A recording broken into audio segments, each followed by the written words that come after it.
Du 14 au 15 novembre 2025, dans le cadre de la formation régionale organisée à Accra par le Réseau des Femmes Leaders pour le Développement, Dr Paul Osei Kuffour a livré une communication sur les systèmes d'alerte précoce en Afrique. Dans son intervention, il a offert une plongée approfondie dans l'architecture de ces dispositifs, expliquant comment ils fonctionnent, leurs mécanismes internes et leur rôle dans la prévention des crises.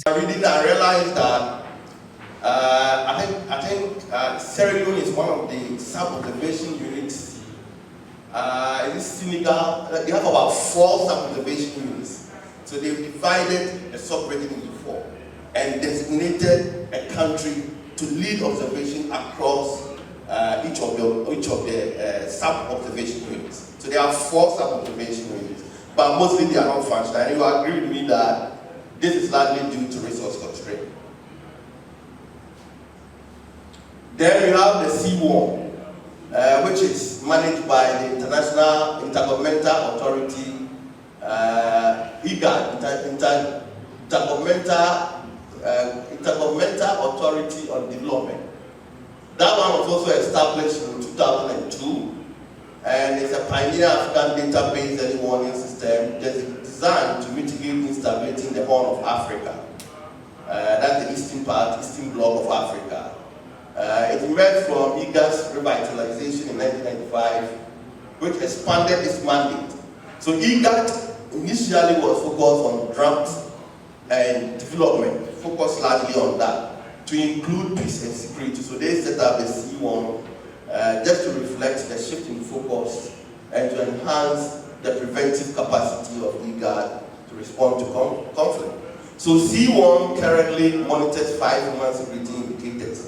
And these are not different from what ECOWAS does. Economy, social affairs, governance, security, and environment.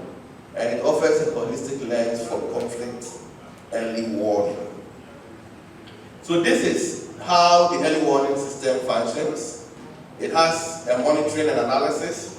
That is the situation room, right? That is where the monitoring and analysis takes place. It has an information dissemination component. So when you process the data collected and then you put them into a report, you're supposed to use that report to feed key institutions of the continental bodies, either at the REC level, which is the Mediation and Security Council, or the AU level, which is the Peace and Security Council. You have to also use that same report to update the authority of heads of states and government.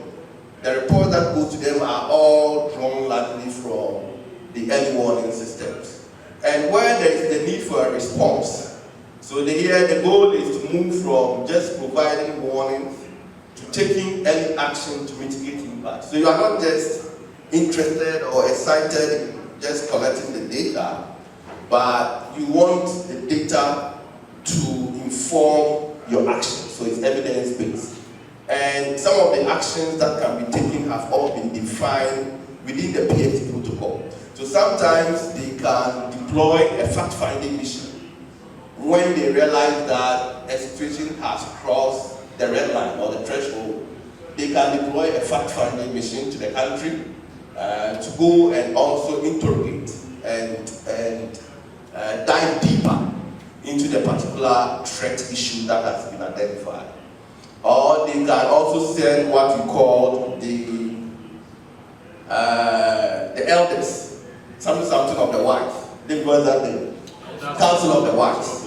They can deploy Council of the Wise to any of these countries to mediate. So it's largely mediation, right? Largely mediation activities that they do.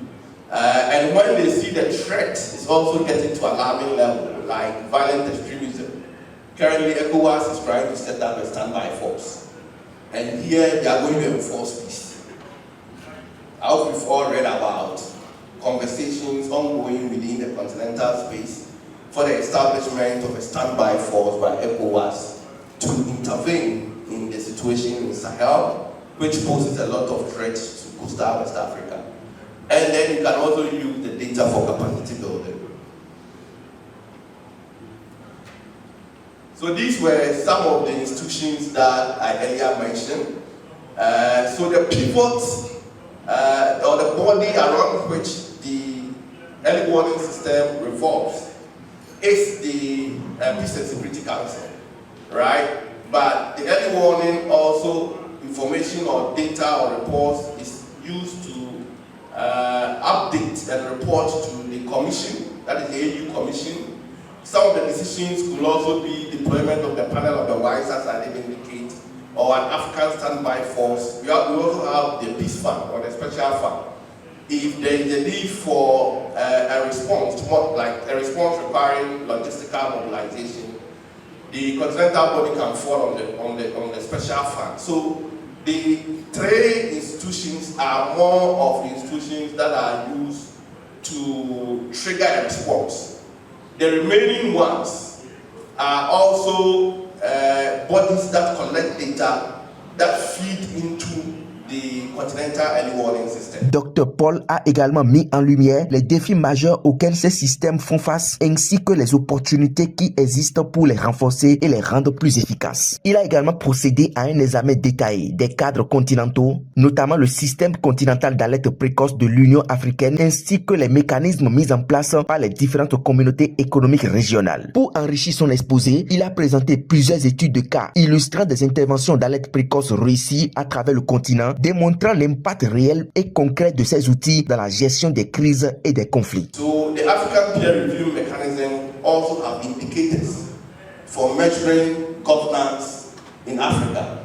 So what they are able to also compile is supposed to also feed into the continental early warning. So there's a relationship between these institutions and the situation room so that they can support the situation room with the observations in terms of whether there are any projections of risks related to governance.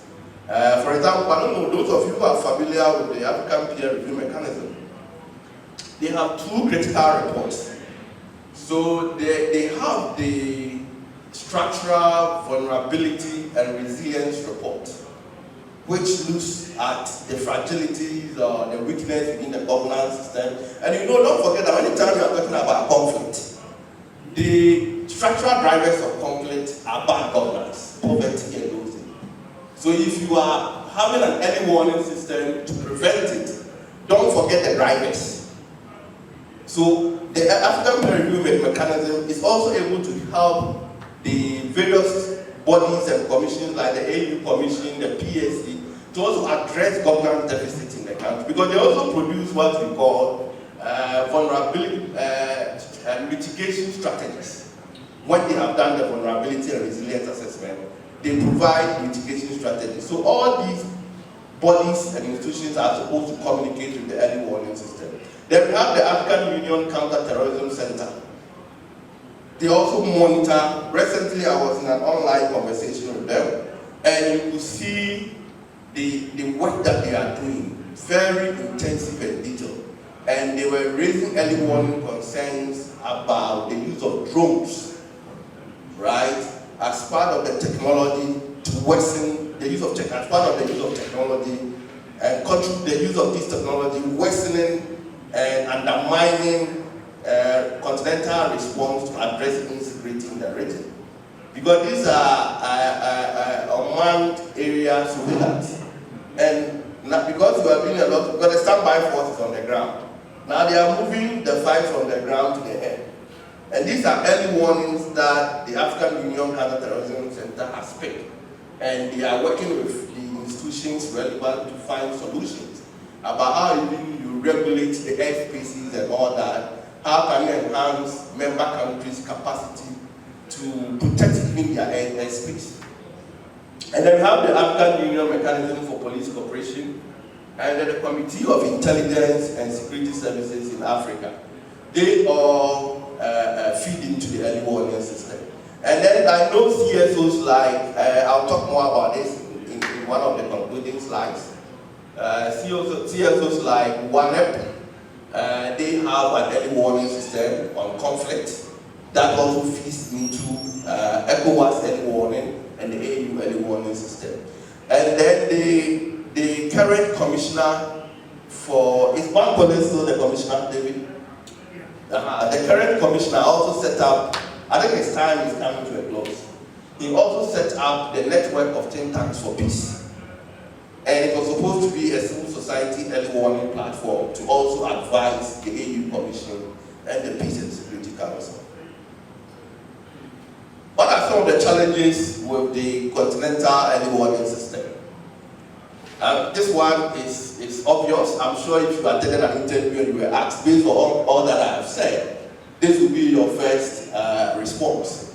That the need to enhance early warning and joint analysis capabilities and to further strengthen the synergy between the continental early warning system and the ECOWAS early warning and response network, ECOWAN, including joint scenario planning, data exchange, and rapid deployment of early response teams to contain potentially explosive situations. And you know the genesis of this kind of tensions. Already there is, instead of, let me put it in a better way so it sounds diplomatic. There seems to be some subtle tension between the AU and some of the rest, especially ECOWAS, right? Instead of the relationship being complementing each other, right? Instead of ensuring complementarity, sometimes you see competition within those ways, and those competition ends up undermining the needed cooperation in areas like early warning systems, right? But there is I've observed some improvement in the relationship though.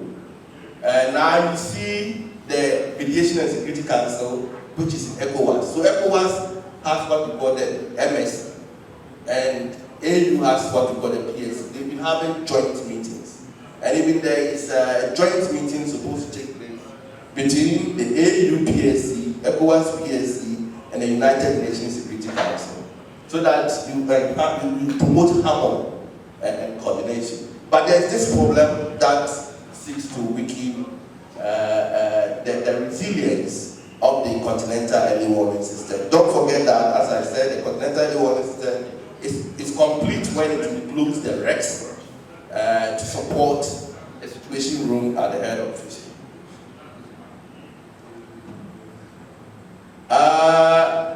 Another challenge, and it also ties a bit into the coherence and coordination in early warning system, but here the big problem is that it seems that the continental early warning system is drifting too much to focus on security matters, right? Leaving issues around political, social, economic, and environmental issues. And here the reason being that if you look at the sub-region, ECOWAS for example, the big issue is insecurity and instability. So a lot of attention is being moved towards that angle. And if you now want to even bring the human rights angle to early warning systems, then you make a case that the system is lacking a human rights-based approach because it doesn't really focus on issues related to human rights. It is looking at... I'm from Sierra Leone. It's an opportunity to be here for this training on early warning and advocacy in Africa. It's something so important, and I'm so happy that throughout the 2 days we've been so engaged, and our knowledge has been enhanced on advocacy as well as knowing the different signs on early warning, especially looking at the continental early warning reporting system as well as the ECOWAS early warning system. It's so enriching, and also learning the skills on what are some of the methodologies, how do you go about doing the early warning, and as well as knowing the different types of early warning, knowing the early warning signs, knowing the contextual signs, as well as knowing in terms of how you respond to it and how do we engage the government in getting some of these early warning to get them response, I think was so appropriate, which is highly recognized. I want to see to the point that it's good that once in a while we come as a continent, we discuss issues around early warning and learning from other countries as far as how they've been able to manage their early warning alert and how they've been able to. Thank you very much.